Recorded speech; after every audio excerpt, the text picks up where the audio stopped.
Assalamualaikum warahmatullahi wabarakatuh. Selamat sore Om dan Tante semuanya. Salam Just People. Di sore hari ini ingin saya share dua pertanyaan ya, tapi satu tema nih. Pertama dari Om Aryan. Bade nyuwun sekedhik evaluasi desain Om. Dalam bahasa Indonesianya minta sedikit evaluasi untuk desain, percepatan segalanya. Nah, ngapunten nggih Pak, bilih sampun lancang. Nah, ini jadi mohon maaf Pak kalau ini lancang. Nah, itu personal fault. Oke ya. Kata mohon maaf kalau itu lancang itu personal fault karena memang apa? Pandai itu dari sebuah proses bertanya dan menjawab. Jadi kalau kita bertanya kemudian itu di dalam bisnis dikatakan lancang, ini nanti ukuran kita nanti jadi ini personal fault gitu. Jadi tidak apa-apa Om Aryan. Lugas saja ya, lugas. Kalau ini terkait dengan cara kita maju, cara kita mengembangkan teknik, maka nggak boleh ada kata sungkan ya, seperti itu. Oke, ini terkait dengan masalah desain. Ketika ada percepatan itu segalanya, artinya pasti ini pelayanan desainnya lambat gitu. Oke, kemudian dari Om Rahmat Taufik dalam komentarnya juga, Om tolong dievaluasi dan ditingkatkan juga kecepatan desainer dalam menanggapi pengajuan desainnya Om, karena kadang pengerjaan desain butuh waktu lama untuk menunggu. Nah, ini yang saya sebut technical pelayanan desain, yang branding kita disebut maklumat pelayanan desain. Oke, itu ya, maklumat pelayanan desain. Apa itu? Sebuah komitmen. Oke, sebuah komitmen dalam pelayanan desain. Nah, sekarang yang melayani desain ini siapa? Apa titik desain? Apa hanya desainer? Bukan. Bukan. Maklumat pelayanan desain ini melibatkan yang pertama memang desainer-desainer ini dalam satu lembaga yang disebut titik desain ya. Kemudian yang kedua adalah brands. Oke. Yang ketiga itu jaringan. Reseller pastinya. Dan yang keempat adalah user. Artinya user ini yang kita layani. Jadi siapa pelayannya untuk melayani desain ini? Dari jaringan, brand sendiri harus berdiri sendiri ya. Ada agen reseller ini. Kemudian brand itu sebagai operasional sistem berdiri sendiri. Berikutnya adalah titik desain. Kalau ini di setahun yang lalu atau 2 tahun yang lalu, sebelum kita mengenal adanya line manufaktur brand. Apa itu line manufaktur brand? Line manufaktur brand itu satu brand, satu titik desain. Seluruh antrian desain yang masuk ke sistem itu dikerjakan oleh seluruh desainer. Jadi tidak ada portal-portalnya, tidak ada line-nya. Jadi kalau yang masuk 1000 per hari, nah desainer ini yang mengerjakan juga orangnya itu di antrian yang sama, berebut. Makanya kalau ini kemudian tidak ditangani dengan baik, yang terjadi pasti akan jauh lebih lambat. Kalau nanti ada kenaikan 1.500 atau 2.000, ini jauh lebih lambat ya. Karena apa? Jalur masuknya tidak diatur. Maka pada waktu itu, kita membuat sebuah mekanisme manajemen yang disebut line manufaktur brand. Di mana satu brand bisa berkoordinasi dengan satu titik desain. Satu titik desain ini awalnya cuma satu desainer. Nah, kemudian karena dia juga dibangun seperti brands menjadi owner ya, owner desain gitu. Akhirnya titik-titik desain ini juga mengangkat karyawan yang disebut CS design. Jadi manajemennya sudah dibangunkan sebagai sebuah konsep bisnis. Efek yang ditimbulkan dari mekanisme manajemen ini adalah pertama adalah membangun level pengembangan ID design. Jadi ketika ID design nanti bertambah sebanyak apapun ya di sistem, manajemen ini bisa membagi resikonya. Sehingga ketika satu brand itu naik cepat, itu kalau tahun lalu itu nggak bisa. Kenapa? Gitu. Karena kondisinya akan berebut antrian dengan brand-brand yang lain. Untuk hari ini, satu brand naik cepat cukup berkoordinasi dengan titik desainnya. Gitu. Nah, kalau brandnya bisa naik cepat kan asalnya dari siapa? Asalnya dari agen sama reseller gitu. Nah, kondisi faktualnya seperti itu. Lalu titik desain ini ketika akan menambah karyawan atau CS desainnya itu juga tidak diserempakkan ke seluruh titik desain, tidak, sesuai dengan pengembangan brandnya sendiri, berapa input custom per harinya. Tuh. Jadi titik desain ini juga akan berkembang atas apa yang terjadi di branch. Begitu ya Om dan Tante. Nah, kalau pertanyaan di depan terkait dengan kecepatan desain, maka 100% ini adalah tentang titik desain dan branch. Berikut jaringan, reseller dan agennya. Bagaimana cara membangun maklumat pelayanan desain. Nah, untuk memahami manajemen desain ini seperti apa sih maklumat pelayanan desain ini?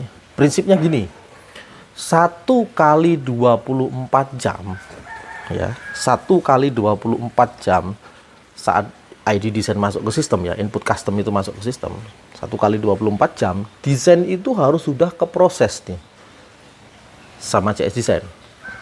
Kalau dia lolos verifikasi supervisi, dia harus sudah masuk di pengerjaan desainer. Oke. Masuk ke 2 kali 24 jam, desainer ini sudah harus mengajukan validasi reseller. Ya, 2 kali 24 jam. Artinya, ketika hari kedua ini, reseller mengatakan itu ada revisi, silahkan masuk ke Zoom. Oke ya, pastikan kalau terjadi revisi, masuk ke Zoom. Meskipun itu hanya kurang huruf atau salah huruf. Meskipun kesalahan hanya sekecil itu, pastikan ke Zoom. Nah, Zoom ini dikelola oleh branch. Setiap kantor dibuka jam 8 pagi, ini sudah open Zoom untuk revisi. Zoom desain, ya. Zoom maklumat pelayanan desain itu sudah jadi jam 8 sudah di open.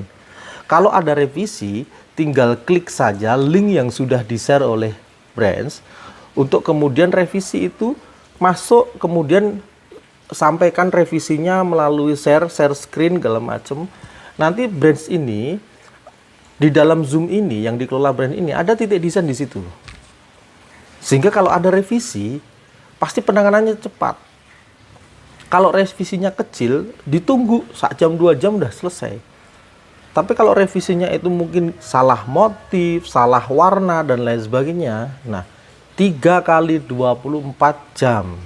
Jadi revisi langsung dikerjakan oleh desainer. Di hari ketiga, revisi itu sudah siap divalidasi lagi. Nah, kita berharap nih hari ketiga ini itu batas final atas revisi.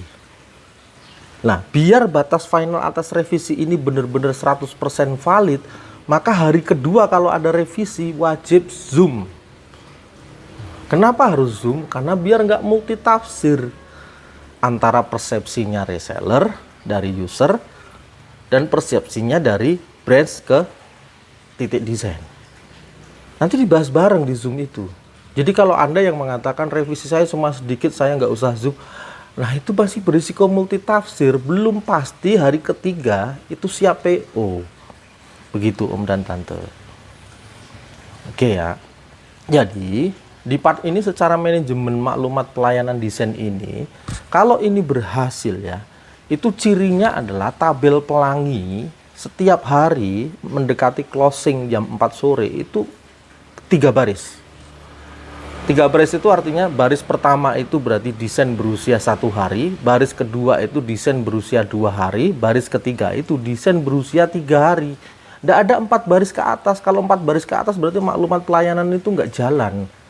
1 kali 24 jam desain terproses, 2 kali 24 jam desain siap divalidasi dan di PO. Bila ada revisi 3 kali 24 jam desain tetap di PO meski ada revisi. Nah, kalau sampai keluar dari koridor waktu ini, itu dikatakan lambat, itu dikatakan pelayanan tidak jelas. Nah, itu Om dan Tante. Nah, ini teknik gitu loh. Ini bukan titik desain saja, Tapi bagaimana brand secara operasional sistem menentukan nih kaidah-kaidah tiap hari memimpin pelayanan desain. Jaringan juga harus sepakat nih. Kalau sepakat 1 kali 24 jam, 2 kali 24 jam, 3 kali 24 jam desain direvisi siap di PO, maka user ketika sudah dibentuk dengan kata maklumat pelayanan ini, dia akan standby. Dia ngajuin input custom sekarang, besok standby, hari ketiga standby. Jadi nggak perlu takut nggak bisa dihubungi gitu. Itu. Jadi kalau ini nggak cepat, kalau ini nggak selesai secara teknikal gitu, yang salah kita yang menjalankan bisnis ini. Ini bukan tentang desainer yang mengerjakan desainnya, bukan. Kalau itu nanti, misalkan ada desainer ini salah terus ya, sesuai data tapi salah. Itu kesalahan desainer, itu yang harus ditingkatkan. Tapi kalau desainer sudah mengerjakan sesuai permintaan, tapi ternyata terjadi perubahan gitu loh. Yang banyak itu kan kasus yang ini Om dan Tante. Desainnya lambat, iya, tapi ngerubah data gitu loh. Kalau desainnya itu input data awalnya benar, desainer mengerjakan salah, itu 1 jam 2 jam bisa ditunggu. Tapi ternyata kalau perubahannya itu datanya berubah sehingga pekerjaan awal menjadi salah gitu. Nah ini yang harus kita koordinasikan melalui Zoom gitu. Jadi pastikan konsep manajemen pelayanan desain ini dipahami oleh resellernya, oleh agennya, oleh brandsnya, oleh titik desainnya gitu. Agen itu benar-benar mengantarkan ini, resellernya itu berani Zoom. Kalau kemudian reseller mengatakan, Mas saya nggak bisa Zoom, tapi materinya ini, ya agennya yang masuk ke Zoom mewakili reseller. Atau dua-duanya masuk Zoom, nggak apa-apa. Yang penting ini mekanisme kerjasama antara jaringan ini terjalin. Fokus utamanya ada di branch mengatur sirkulasi pelayanan desain. Titik desain akan menyesuaikan. Gitu. Nah, kalau mekanisme ini dijalankan benar, valid, nanti masalahnya cuma tinggal satu. Apa itu? Titik desain selalu kekurangan CS design. Oke. Kalau satu CS design itu target hariannya itu 30 sampai 35 ID custom per hari. Per hari, Om. Jadi misalkan Om Rahmat sama Om Aryan tadi mengatakan desain ini lambat, cek dulu. Apakah 1 kali 24 jam itu sudah diambil oleh desainer nih antriannya? Hari kedua ini sudah diajukan validasi belum? Kalau lebih dari 2 kali 24 jam, lebih dari ya 2 kali 24 jam itu belum divalidasi, diajukan validasi ke reseller, berarti jumlah CS desainnya ini kurang. Oke. Brand harus melihat nih, harus melihat ukurannya ini. Kalau satu CS desain ada 35 ID, maka kalau ada 2 CS desain itu 70 ID custom per hari. Nah, cek di alat bantu makro branchnya. Satu hari itu berapa ID yang masuk. Kalau ternyata lebih dari 70 ID, kemudian CS desainnya cuma 1, ya pasti sudah terlambat terus gitu. Gitu Om dan Tante. Oke. Lalu bagaimana nih dengan 2 brand atau 3 brand yang masih satu titik desain? Nah, inilah yang kita kembangkan secara manajemen. Di ujungnya nanti satu brand harus satu titik desain. Karena brand-brand ini kan berbeda ya secara kapabilitas capaian. Kalau 10 brand besar ini sudah bisa dengan satu titik desain ini. Tapi yang brand-brand yang di peringkat bawah ini posisinya kalau melawan satu titik desain ini kesusahan. Kuotanya kurang. Nah, saya berharap nih karena ada 30 titik desain di manajemen hari ini dan ada 60 brand, seharusnya itu bulan Agustus atau bulan September nih 30 titik desain ini hanya melawan 30 brands. Yang 30 branch-nya itu akan dikembangkan titik desain baru. Gitu. Nah, bagaimana seorang branch yang di dalam satu titik desainnya itu ada 2 atau 3 branch, maka branch yang bisa mencapai 80 input custom per hari ini, rata-rata 80 input custom per hari dalam 1 bulan, dia boleh melakukan klaim titik desain. Artinya branch-branch yang ada di kelompok itu bisa keluar. Branch ini bisa meminta titik desain ini khusus untuk dia sendiri. Seperti itu. Nah, prinsipnya adalah kalau ini hanya tentang masalah teknikal, pasti ada solusinya. Pasti ada solusinya. Mungkin saja sistemnya sudah ada, Om dan Tante hanya belum paham. Atau sebenarnya memang sistemnya belum ada sehingga kita harus review untuk disempurnakan. Gitu. Jadi seperti itu ya, Om Arya sama Om Rahmat Taufik. Jadi ini lambat, cek dulu ke branch. Cek dulu ke branch, tanya nih, branch ini sudah melihat jumlah CS desainnya belum di titik desainnya. Perbandingan input custom per hari melawan jumlah CS desain di titik desain. Yang kedua, branch ini sudah menjalankan Zoom belum atas revisi. Nah, kalau belum setiap hari belum menjalankan Zoom, pertama, revisinya itu memperlambat pengerjaan yang lain. Yang kedua, tidak ada jalur keseragaman pemahaman maklumat pelayanan desain. 1 kali 24 jam desain terproses, 2 kali 24 jam siap divalidasi, 3 kali 24 jam meski ada revisi desain siap di PO. Cek itu dulu.